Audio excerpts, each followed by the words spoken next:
मुझे अच्छा लग रहा है यहाँ बड़ी तादाद में माएँ हैं, किसी ने नकाब पहन रखा है, किसी ने हिजाब पहन रखा है, किसी ने पल्लू डाल रखा है। ये हमारे आपके घरों की परंपरा है। मुझे अच्छा लग रहा है कि 50-50 साल की बूढ़ी चाचियां यहाँ पे बैठी हैं, माएँ बैठी हैं, लेकिन गांव में आज भी संस्कार ऐसे हैं कि उन्होंने घूंघट कर रखा है, पल्लू डाल रखा है सर पर। लेकिन भाजपा क्या कहती है कि अगर कर्नाटक में एक बिटिया हिजाब पहन के चली जाएगी स्कूल तो 100 गुंडे घेर करके नारा लगाएंगे। आज वो हिजाब पे नारा लगा रहे हैं, कल आपसे कहेंगे कि घूंघट उतार के चेहरा दिखाओ, परसों वो सरदार बहनों से कहेंगे कि पगड़ी उतारो। मेरे भाई भाजपा के इस बांटने वाली राजनीति से बाहर निकलो। और मुझे अच्छा लग रहा है आप बेटियों को देख करके, बहनों को देख करके, ये जो इनकलाब प्रियंका गांधी ने खड़ा किया है, पूरे देश में एक नारा बन गया है। शिक्षा के मंदिर के अंदर नफरत की तैयारी है, शिक्षा के मंदिर के अंदर नफरत की तैयारी है। मोदी जी के नए इंडिया की जनता आभारी है। एक बेटी ने इंकलाब का हाथ उठा के बता दिया, एक शेरनी जाने कितने लंगूरों पर भारी है। बस्ती वालों, इस लड़ाई में कांग्रेस के साथ आइए। मैं आपके बीच का हूं, आप मुझे जानते हैं, चाहते हैं, मुझसे मोहब्बत करते हैं, मेरी नज़्में सुनते हैं। जब मैं नजीब के लिए नज़्म पढ़ता हूं तो आप भी मेरे साथ रोते हैं। जब मैं हिंदुस्तान के हर मसले पर बोलता हूं, मैं भी आप ही की तरह गांव से निकला हूं, मैं भी आप ही जैसा हूं। प्रतापगढ़ आपके यहां से बहुत दूर नहीं है, बहुत मेरे पास कोई विरासत नहीं थी, मैं किसी सियासी घराने से नहीं आता। लेकिन 2018 में जब राहुल जी से मेरी मुलाकात हुई तो राहुल जी ने मुझसे कहा कि इमरान सियासत में आओ, जिन मुद्दों पर नज़्में पढ़ते हो उन मुद्दों का बुनियादी हल तलाश करो। मैंने राहुल जी की बात पे आमीन कहा, मैं कांग्रेस पार्टी मैंने ज्वाइन की। आज इतनी कम उम्र में, महज 2.5 साल के सियासी सफर में राहुल गांधी जी ने मुझे माइनॉरिटी डिपार्टमेंट का राष्ट्रीय अध्यक्ष बनाया है आपकी दुआओं से। हमारा आपका मंडल एक है, इलाहाबाद मंडल आपका भी है और मेरा भी है। हम एक घर के रहने वाले लोग हैं, हम एक गांव के लोग हैं। मैं भी आप ही की तरह गांव में पैदा हुआ हूं। मैं आपसे शिवाकांत के लिए अपील करने आया हूं और ये कहने आया हूं कि शिवाकांत को जिताइए। शिवाकांत आपको मायूस नहीं करेंगे, निराश नहीं करेंगे। भाजपा वाले को 5 साल देख लिया है। इधर अखिलेश जी ने भी, कोई उषा जी है, मौर्य जी, उषा मौर्य जी हैं शायद प्रत्याशी, कभी इधर कभी उधर, हर जगह बेचारी कोशिश करती रही, फाइनली टिकट वहां से ले आई। लेकिन मेरे भाई, अगर सर्व समाज का किसी को वोट मिल रहा है, वो चाहे ब्राह्मण हो, चाहे वो मुस्लिम हो, चाहे दलित हो, चाहे पिछड़ा हो, अगर किसी को वोट मिल रहा है तो वो शिवाकांत को मिल रहा है। शिवाकांत ने जो काम किया है उस काम की बुनियाद पे मिल रहा है। मैं आपसे इतना कहूंगा कि शिवाकांत को जिताइए। वक्त बहुत कम है, अगली सभाओं के लिए निकलना है, लेकिन थोड़ा सुनाऊंगा नहीं तो आप नाराज हो जाएंगे, मैं जानता हूं। आपको याद है 2014 में मोदी जी ने क्या कहा था? चौकीदार हूं, खजाने की चाबी देश की मुझे सौंप दो, मैं देश नहीं लुटने दूंगा।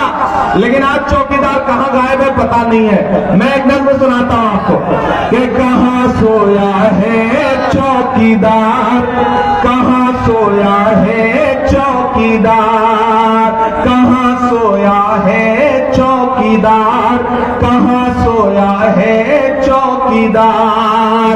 पेट्रोल ने सेंचुरी मार ली, गैस 800 पार, कहां सोया है चौकीदार, कहां सोया है चौकीदार। यहाँ हमारे कवि मित्र शिवशरण बंधु जी हैं, बहुत पहले आए, कवि सम्मेलन मुशायरे में आया था मैं फतेहपुर महोत्सव में कई साल पहले। आज उन्हें देख के अच्छा लगा। तमाम ऐसे चेहरे हैं जो इलाहाबाद विश्वविद्यालय के हमारे साथी हैं, मैं भी उसी इलाहाबाद विश्वविद्यालय का पढ़ा हुआ हूं। तो मैं यहाँ खड़ा होकर के ये कहता हूं कि कहां सोया है चौकीदार, कहां सोया है चौकीदार। पेट्रोल ने सेंचुरी मार ली, गैस 800 पार, कहां सोया है चौकीदार, कहां सोया है चौकीदार। चाय बेचने वाला पूरा भारत बेच रहा है। प्रधानमंत्री जी ने पार्लियामेंट में अभी 10 दिन पहले क्या कहा कि बताओ 70 साल में कांग्रेस ने क्या बनाया है। अरे प्रधानमंत्री जी, आप जिस वडनगर स्टेशन पे झूठी वाली चाय बेचते थे वो स्टेशन भी कांग्रेस ने ही बनाया है। कि चाय बेचने वाला पूरा भारत बेच रहा है, इसी काम में हासिल उसे महारत बेच रहा है। रेल बिक गई, तेल बिक गया, बिका हवाई अड्डा, सब कुछ बिकता देख के खुश है अपने जेपी नड्डा। जनता महंगाई की मारी करती हाहाकार, कहाँ सोया है चौकीदार, कहाँ सोया है चौकीदार। और मेरे भाई, इस बड़ी लड़ाई में यह मत समझना कि सिर्फ वोट डाल देने से जिम्मेदारी पूरी हो जाएगी। इस लड़ाई को एक एक व्यक्ति को राहुल गांधी बन के लड़ना पड़ेगा, प्रियंका गांधी बन के लड़ना पड़ेगा, मेरी माओ मेरी बहनों को, क्योंकि डराने की कोशिश की जाएगी। एक तरफ धन है, बल है, पुलिस का बल है, प्रशासन का बल है, और एक तरफ लोकतंत्र की ताकत है। भाजपा दरअसल चाहती है कि देश में लोकतंत्र ना रहे, भाजपा चाहती है कि देश में संविधान कमजोर हो जाए। वो संविधान जो हमें ताकत देता है कि जितना अंबानी के वोट की कीमत है उतना ही आपके भी वोट की कीमत है, जितना अडानी के वोट की कीमत है उतना ही इमरान प्रतापगढ़ी के भी वोट की कीमत है। ये ताकत कौन देता है? डॉक्टर बाबा साहब भीमराव अम्बेडकर का लिखा हुआ संविधान। उन्हें बताओ कि हम डरने वाले लोग नहीं है, हमें डराया नहीं जा सकता। कि मत समझना डराने से डर जाएंगे, मत समझना, ये मैंने पढ़ रहा हूं, आप समझ लें कि मैं आपके यहाँ के लिए पढ़ रहा हूं। कहिए जो धमकाने वाले, माफियागिरी करने वाले लोग ऐलान कहिए, ये मत समझना डराने से डर जाएंगे, अब के सारी हदों से गुजर जाएंगे। मौत के नाम का खौफ देता है क्यों, मौत के नाम का खौफ देता है क्यों, मौत जिस रोज आएगी मर जाएंगे। समझना कि हिंद के नौजवानों के दुश्मन हो तुम। इसी इलाहाबाद में क्या कसूर था उन नौजवान छात्रों का, प्रतियोगी छात्रों का, जो सरकार से कह रहे थे कि हमें नौकरी दो। वो तस्वीरें उठा के देखना नौजवान साथियों की, हॉस्टल के कमरों को पुलिस सरकार के इशारे पर बंदूक के बटों से तोड़ रही थी, तोड़ के पीट रही थी। जवाब लेने का दिन आया है कि हिंद के नौजवानों के दुश्मन हो तुम, आरती और अजानों के दुश्मन हो तुम। पहले तो हिंदू मुस्लिम के दुश्मन थे, पर आजकल तो किसानों के दुश्मन हो तुम। मैंने 4 महीने पहले कह दिए पंक्तियां कि अन्नदाता से उलझे हैं इस बार ये, सच्ची साबित हो पंक्तियां कि अन्नदाता से उलझे हैं इस बार ये, मोदी शाह हो सब सुधर जाएंगे। मत समझना डराने से डर जाएंगे। और भाजपा कहती है कांग्रेस ने क्या दिया 70 साल में, मैं बताता हूं क्या दिया है। अभी पार्लियामेंट में एक दिन फिर मोदी जी ने बोला बताइए राहुल जी क्या बनाया कांग्रेस ने। राहुल जी ने कहा नहीं बताऊंगा, जो बताऊंगा आप उसको भी बेच दोगे, आपका काम सिर्फ बेचने का है। कि हमने ज़मज़म दिया, आबे गंगा दिया, हमने ज़मज़म दिया, आबे गंगा दिया, तुमने भारत को दंगा ही दंगा दिया, तुमने भारत को दंगा ही दंगा दिया, तुमने एक रंग के ख्वाब देखे मगर, अब तैयार है ना चौथी लाइन पे, कि तुमने एक रंग के ख्वाब देखे मगर, हमने हिंदुस्तान को तिरंगा दिया।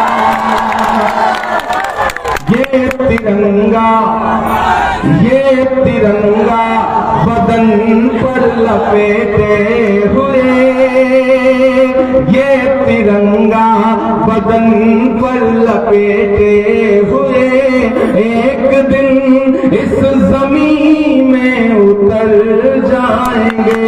मत समझना डराने से डर जाएंगे, अब के सारी हदों से गुजर जाएंगे। मेरे भाई, आपसे आखिरी में बात कहता हूं, आपसे दो छोटी छोटी शिकायत है मुझे। वो ये है कि आप जब सुबह चाय की दुकान पर बैठते हैं तो 2 मिनट में दिल्ली की सरकार बिगाड़ देते हैं और 2 मिनट में लखनऊ की। शाम को जब खाना खा रहे होते हैं घर में ना, चौराहे पे या घर पे कहीं बैठ के कुछ खा पी रहे होते हैं तो 2 मिनट में मुख्यमंत्री बदलते हैं और 2 मिनट में प्रधानमंत्री। लेकिन जिस दिन वोट देने जाना होता है उस दिन आपको लगता है कि यार शिवाकांत तो जीत रहा है, कौन जाए वोट देने, कौन परेशान हो, कौन धूप में जाए लाइन में लगे। नहीं, अपने वोट की ताकत समझिए, अपने वोट की अहमियत समझिए। आपकी उंगलियों में जो ईवीएम का बटन दबाने की ताकत है वो बहुत अहम है। इसलिए आने वाले दिनों में जिस दिन पोलिंग है अपने घरों से निकलिए ज्यादा से ज्यादा तादाद में। और माई हरे बहनी हरे सबसे बस एक बात हमने कहा था, बैलेट नंबर 4 है शिवाकांत का हाथ के पंजे के सामने वाला निशान। उस दिन जिस दिन वोटिंग है उस दिन घर में तब तक तो चूल्हा मत जलाइएगा जब तक वोट दे करके लौट मत आइएगा। और घर वाले कहें कि पहले चाय बना दो तब जाएंगे तो कह दो नहीं, पहले जाओ वोट दे के आओ शिवाकांत को, तब घर में चाय बनेगी, मतलब बनेगी। अगर आपने चाह लिया, देखिए आपके लिए प्रियंका गांधी बहुत लड़ रही है, वो आपसे क्या कर रही है कि लड़की हूं, लड़ सकती हूं। महिलाओं को 40% टिकट दिया उन्होंने उत्तर प्रदेश में, वो एक बहुत बड़ा सामाजिक बदलाव भी कर रही है, आप लोगों को हक दे रही है। तो इसलिए प्रियंका गांधी के साथ आइए। अगर आप प्रियंका गांधी के साथ आ जाएंगी तो फिर उत्तर प्रदेश में प्रियंका जी बहुत ताकतवर, बहुत मजबूत हो जाएंगी। महिलाओं, मेरी माओ, मेरी बहनों, इस लड़ाई में कांग्रेस का साथ दीजिए। मैं आपके घर का हूं, आपका बेटा हूं, आपका भाई हूं। मैं आपसे एक वादा कर रहा हूं, आज समय बहुत कम है, मैं आपसे बहुत ज्यादा गुफ्तगू नहीं कर पाया, लेकिन आज एक वादा करके जाता हूं आपसे कि शिवाकांत को जिताइए। मेरी बात सुनिए, आज बहुत ज्यादा नहीं सुनाया जा सकता, मुझे अगले सफर में जाना है क्योंकि हाँ अच्छा ठीक है। सुना था कि बेहद सुनहरी है दिल्ली, समंदर सी खामोश गहरी है दिल्ली, मगर एक माँ की सदा सुन न पाए तो लगता है गूंगी है, बहरी है दिल्ली। मेरे भाई अपने घरों से निकलिए, उसी गूंगी बहरी दिल्ली को, इसी गूंगे बहरे लखनऊ को ये बताने के लिए कि गांव की जनता जाग गई है। गांव की जनता बदला लेगी महंगाई के खिलाफ, गांव की जनता बदला लेगी कि जब आप ऑक्सीजन के लिए आपके रिश्तेदार, आपके दोस्त नातेदार दम तोड़ रहे थे, इसी गंगा में, मां गंगा के निर्मल जल में लाशें बहती हुई देखी है पूरी दुनिया ने। जहां स्नान करते थे लोग वहां लाशें बह रही थी। मैं इलाहाबाद यूनिवर्सिटी का पढ़ा हूं, मैंने संगम के किनारे उसी रेती पर बैठ करके नज़में लिखी हैं और मेरी आंखों ने वो बेशर्म तस्वीरें देखी कि जब कोरोना के दौरान पूरा घाट जो है वो लाशों से पट गया और सरकार ये इनकार कर गई कि कोरोना से तो कोई मरा ही नहीं है। मेरे भाई, सरकार को बताइए कि ये जो सांसें टूटी हैं हम इसका बदला लेंगे, ये जो आपके छोड़े गए हमारा पशुओं ने हमारे खेत चर लिए हैं हम इसका बदला लेंगे, हम बदला लेंगे वोट की ताकत से। बहुत शुक्रिया, आपके बीच में आकर बहुत अच्छा लगा। जल्दी फिर आपसे अब मिलूंगा, आज चूंकि बहुत दूर जाना है।